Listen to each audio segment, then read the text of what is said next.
منتخب نورسانی تا 16 ساله تاجیکستان نیمه دومی روز در مسابقه بین المللی جام روش 2020 بازی دومی خود را برگزار نمود. هرچند شاگردان اهل دین توردیف در دیدار اول به پیروزی دست یافتند، ولی نتیجه رقابت دوم تعبیه هواداران فوتبال تاجیک را خیره کرد.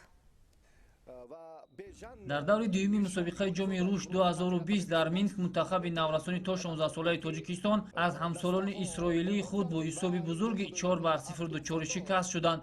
هرچند در بازی یکم تیم ملی نورسانی ما منتخب ایسلندیا را با حساب 2-1 شکست داده بود، اما در دیدار دومی رقابت‌های گروه بی با منتخب اسرائیل اندر میدان رقابت گردید. در هیئت فوتبالبازان نورس اسرائیلی در دقیقه 12 و 37 دیدار بدر ابراهیم 2 گل زد. همچنین در جریان رقابت کنکپولسکی ایلیان و اکبر الدین یک گلی دیگر به هدف رسانیدند.